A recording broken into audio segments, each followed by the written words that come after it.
Cumprimento a todos com a paz do Senhor Jesus Cristo. Vamos estar começando uma nova playlist, uma nova série, e vamos estar estudando nessa série, as cartas de João, a primeira, a segunda e a terceira carta de João, subsequencialmente. Desde já, eu vos convido a acompanhar o vídeo, e os posteriores sempre até o final para compreender bem o que João quer nos passar. João, ele tem grandes verdades, vamos supor assim, em relação a Jesus, em relação ao que estava acontecendo e ao que acontece nos dias de hoje, que nos tiram do caminho certo e nos levam a um caminho equivocado. Então, nós vamos ver nestas cartas, nesses ensinamentos, como realmente nós devemos nos portar, e o que realmente é verdade e o que é mentira. Amém?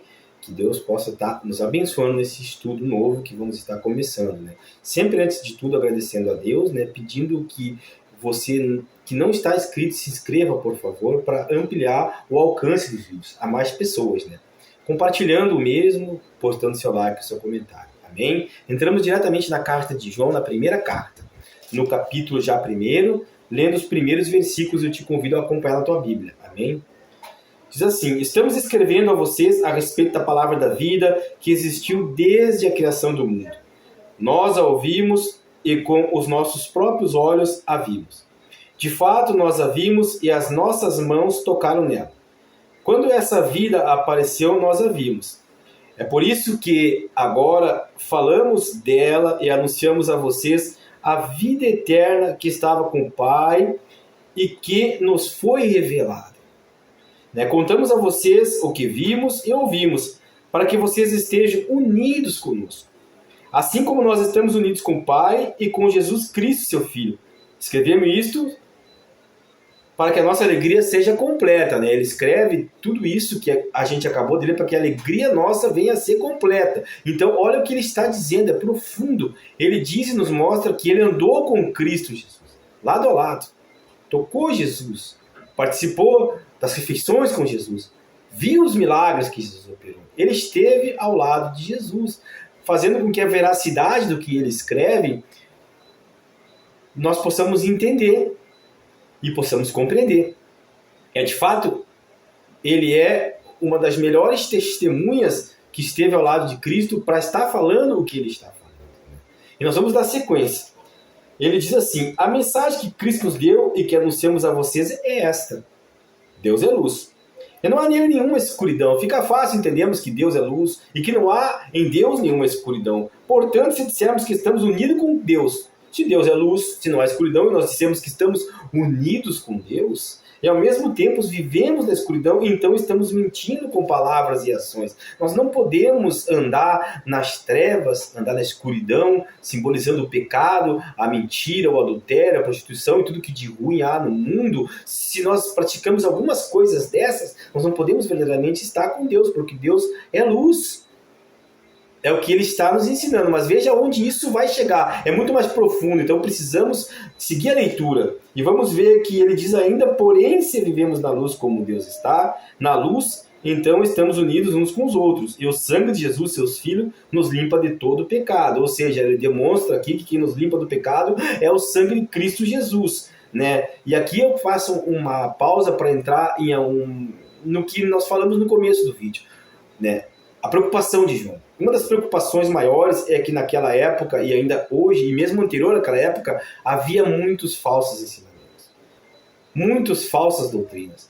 Muitas pessoas dizendo coisas que estavam longe dos ensinamentos de Cristo. Entre uma delas, que eu vou citar aqui, para não citar todas, devido ao tempo, o gnosticismo na época era muito praticado. E o gnosticismo levava a entender as pessoas que o espírito era perfeito e a matéria era impura. A matéria incluía-se o corpo. Sendo assim, Jesus não poderia vir, o Filho de Deus não poderia vir e habitar num corpo impuro, porque não era compatível com a santidade de Deus. Mas a palavra diz que nós nos purificamos através de Jesus Cristo. O pecado é liberto de nós, é tirado através de Jesus Cristo. Ou seja, não havia outra possibilidade para o gnosticismo de ser salvo através da libertação do pecado, arrependimento, que não fosse pela separação do espírito do corpo.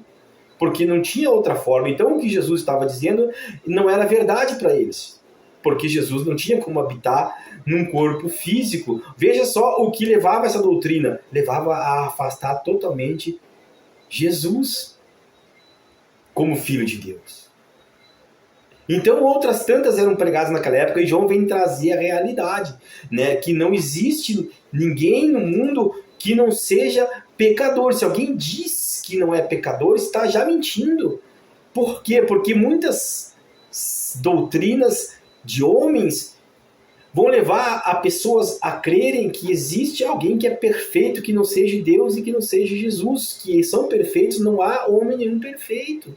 Não há denominação religiosa nenhuma que possa se dizer que seja perfeita, porque perfeita é a palavra do Senhor. E se brigam umas com as outras, se discutem umas com as outras, por que existe aí a perfeição? Porque, na verdade, essa perfeição está atrelada a homens. Não sei se você está entendendo a profundidade do que João quer nos ensinar, e nós podemos atualizar perfeitamente. Nós não estamos falando aqui de nenhuma denominação religiosa, jamais, mas estamos dizendo que quem está por trás delas, né, figura humana, não é perfeita, e sim Jesus. Então, se levam até Jesus, existe a perfeição, mas em Jesus e nos ensinamentos de Cristo e na palavra do Senhor, não nas doutrinas delas. Amém? Mas por que isso é enfatizado? Porque naquele tempo queria-se entender que existiam homens perfeitos, fariseus, escribas, doutores da lei, e ainda hoje certos religiosos, certos homens sejam perfeitos, mas essa perfeição, Deus não é o que Deus espera do ser humano. Essa perfeição desde o Éden não é o que Deus espera, porque Deus colocou ali no Éden, no meio, a árvore do conhecimento do bem e do mal e a árvore da vida, para que o homem fizesse a escolha de adorar, obedecer a Deus pela sua própria vontade, não pela vontade de Deus. A vontade de Deus é boa, perfeita e agradável, a do homem nem sempre é assim. O homem acabou escolhendo esses caminhos tortuosos, o pecado entrou e a humanidade está como está. Então, quem vai dizer que hoje é perfeito? Quem pode se denominar perfeito? Só Jesus Cristo foi perfeito. E se as doutrinas da época estavam levando a crer que Jesus não poderia ser o Filho de Deus, habitando num corpo, tinham a perfeição de Cristo, acabando com tudo que a gente crê. Então é muito perigoso nós crermos em doutrinas humanas sem analisarmos a palavra de Deus profundamente, sem orarmos, sem buscarmos a presença do Espírito Santo de Deus, que é o único verdadeiro que pode nos santificar dia após dia, nos aproximar mais da perfeição, nos levar à vida eterna. E mesmo assim, aqui nesse plano, nessa terra, nós não vamos ser perfeitos nunca. Portanto, o que agrada a Deus não é uma perfeição, mas é a busca intensa por isso, e sabendo que não vamos chegar lá, mas que vamos nos aproximar e vamos nos afastar cada vez mais do pecado pelo sangue de Cristo Jesus.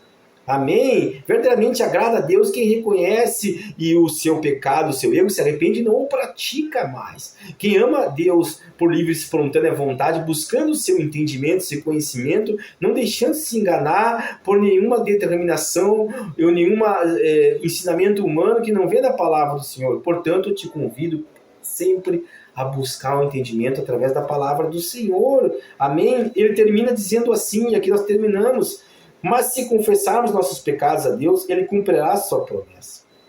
E fará o que é correto. Ele perdoará os nossos pecados, nos limpará de toda a maldade. Se dissermos que não temos cometido pecado, fazemos de Deus um mentiroso. E a sua mensagem não está em nós. Amém? Cuidado com os falsos ensinamentos. É só o começo dos estudos, né, das cartas de João. É só o começo. Nós já vimos no começo que é maravilhoso saber que João andou com Cristo. Imagina andar com Cristo Jesus fisicamente, né, lado a lado, vendo tudo o que ele fazia. Deve ter sido maravilhoso essa experiência na vida de João e de alguns outros homens que andaram lado a lado com Cristo Jesus. Mas nós podemos andar lado a lado com Cristo Jesus, né? Porque o Consolador está aí, o Espírito Santo de Deus está aí, e nós podemos recebê-lo, né? Então entendemos Jesus, então vemos Jesus na vida de outras pessoas e na nossa própria vida, sabendo que nós não vamos ser perfeitos nunca. Então a santificação não é através da perfeição da vontade humana, mas sim da vontade do Espírito Santo de Deus de nos purificar, de nos santificar. e de nos levar à vida eterna. Deus, ele entende você, ele compreende, ele te ama, e o que ele quer é fazer com que você e eu nos sintamos cada vez melhor diante das nossas falhas, nunca jamais usando isso como subterfúgio para continuar pecando. Não é isso, nunca vai ser isso. Mas nós precisamos entender que nós temos limitações humanas.